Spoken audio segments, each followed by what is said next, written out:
بسم اللہ الرحمن الرحیم۔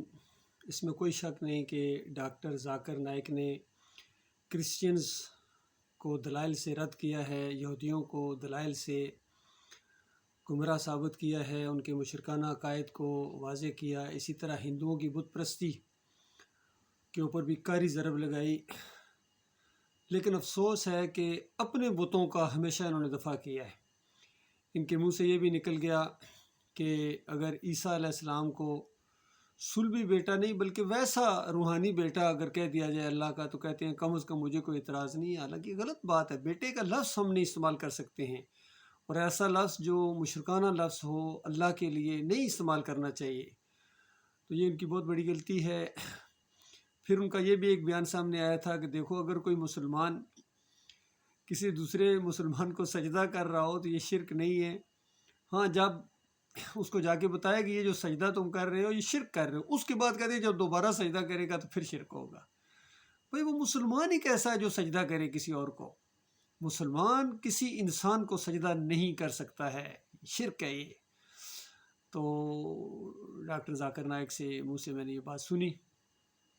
پھر ان سے ایک دفعہ سوال کیا گیا کہ تبلیغی جماعت کے اندر کافی روایتیں ہیں جو شرک کا باعث بنی ہیں، ان کے بارے میں آپ کا کیا خیال ہے؟ تو پہلے تو یہ کہتے ہیں کہ اکثر میں ایسے سوالات کا جواب نہیں دیتا ہوں، اور اب چونکہ بہن نے سوال کیا ہے اور چونکہ آخری سوال ہے تو اس کا میں جواب دوں۔ ٹانگیں ان کی اس وقت کانپ رہی تھی اور باڈی لینگویج بھی ان کا ساتھ نہیں دے رہی تھی، اور انہوں نے کہا ہاں کچھ ان کے اندر ایسی روایتیں ہیں جو شرک کا باعث بنی ہیں اور غلط ہیں، لیکن بس اتنی سختی بھی نہیں کرنی چاہیے، یعنی اس کا ڈھیلا جواب دیا۔ بھائی جو کتاب شرک کا باعث بن رہی ہے اس کو آپ کیسے اگنور کر سکتے ہیں؟ پھر کون سا دین آپ پھیلا رہے ہیں؟ تو اس ویڈیو میں تو ڈاکٹر صاحب نے انتہا کر دی ہے منافقت کی، میں تو کہوں گا، اور حق اور باطل کو ملانے کی۔ ایک اور بھی میں آپ کو بتاؤں، ان کے سیشن میں کسی نے سوال کیا، کوئی نوجوان تھا، وہ کہہ رہا کہ میں ہندوازم سے توبہ کر چکا ہوں، میں مسلمان ہوتا ہوں، لیکن میرے کچھ دوست ہیں جو مجھے کہتے ہیں کہ آؤ فلاں مزار پر چلو، فلاں درگاہوں پہ چلو۔ تو کیا اسلام میں درگاہیں اور مزار ہیں؟ تو میں کیا کروں؟ میں تو نہیں جانا چاہتا ہوں، کیونکہ انہی چیزوں کو تو میں چھوڑ کے آیا مسلمان ہوا ہوں۔ چونکہ اب مسلمان اس شرک میں مبتلا ہے تو اس کا کوئی دوست تھا، اس کو مجبور کر رہا تھا یا اس کو ترغیب دے رہا تھا۔ تو ڈاکٹر ذاکر صاحب نے قرآن کو اٹھایا اور کہا کہ اس قرآن کے اندر کہیں درگاہوں کا ذکر نہیں ہے۔ تو یہ اس انداز سے جواب دینے سے لوگوں کو جو ہے نا وہ والی یعنی رہنمائی نہیں ملتی ہے۔ پوری طرح ایک عالم دین کو بتانا چاہیے کہ درگاہوں کے اوپر جانا، یہ مزاروں کے اوپر جانا، یہ کفر و شرک ہے اور یہ بت پرستی ہے، تم نے یہ نہیں کرنا ہے۔ اگر یہی کرنا ہے تو پھر ہندو سے ادھر کیوں آئے ہو؟ اسلام کے اندر ان چیزوں کی کوئی گنجائش نہیں ہے، یہ شرک ہے۔ اس طرح ڈاکٹر صاحب نے بالکل یعنی کلیئر نہیں کیا اس کو۔ تو ابھی ایک جب ان سے سوال بھی کیا گیا کہ یہ تبلیغی جماعت کو سعودی عرب میں بین کر دیا گیا ہے، تو اس کے بارے میں آپ کا کیا ویو پوائنٹ ہے؟ تو ذرا ان کا ویو پوائنٹ سنیے اس شرکیہ جماعت کے بارے میں۔ شرک پھیلانے والی کون سا شرک ہے جو ان کی تبلیغی جماعت کے اندر نہیں ہے، فضائل اعمال کے اندر نہیں ہے؟ اور یہ تبلیغی نصاب پہلے اس کا نام تھا، پھر اس کا نام انہوں نے فضائل اعمال رکھ دیا۔ یہ قبر پرستی کی بنیاد فراہم کرتی ہے یہ کتاب۔ تو اس کے بارے میں ذرا ڈاکٹر ذاکر نائک کے ویو پوائنٹ سنیے۔ A few months ago that the government of Saudi Arabia has banned Tabligh Jamaat, and the person has asked the question, what are my views? Regarding the ban of Saudi Arabia on Tabligh Jamaat, I feel it is a big mistake. I feel it is a big mistake. I feel it is a big mistake. Maybe someone has wrongly advised the Saudi government, because of which they may have put this ban. According to me, alhamdulillah, Tabligh Jamaat is a very good organization. It's one of the largest Muslim organizations. According to me, alhamdulillah, Tabligh Jamaat is a very good organization. It's one of the largest Muslim organizations in the world. And we analyze that, mashallah, they do good work. They go door to door and they invite the Muslims for good deeds. They're offering salah, fasting, etc. دیکھیے دو باتیں ہیں، یا تو doctor Zakir Naik نے یہ کتاب پڑھی نہیں ہے، کس چیز کا پھر ان کا مطالعہ ہے؟ کمپیریزو اسٹڈیز کس چیز کی انہوں نے کی ہے؟ لیکن میں یہ نہیں مان سکتا ہوں کہ انہوں نے یہ کتاب نہیں پڑھی ہے، انہوں نے پڑھی ہے، لیکن انہوں نے حق اور باطل کو آپس میں ملا دیا ہے اور کہتے ہیں کہ اس میں بڑی اچھی اچھی باتیں ہیں، یہ ڈور ٹو ڈور جاتے ہیں، بٹ ڈور ٹو ڈور جا کے اگر آپ شرک پھیلا رہے ہیں تو یہ اچھی بات ہے، گڈ ڈیڈ ہے۔ تو ڈاکٹر صاحب کو ایمان خالص کے اصل میں سمجھ نہیں ہے، یقین کریں، میں حقیقت آپ کو بتاؤں، بس ہندوؤں کے خلاف انہوں نے کچھ مطالعہ کیا ہے اور جو کرسچنز کے خلاف، لیکن اپنے بتوں کو یہ دفاع کرتے ہیں۔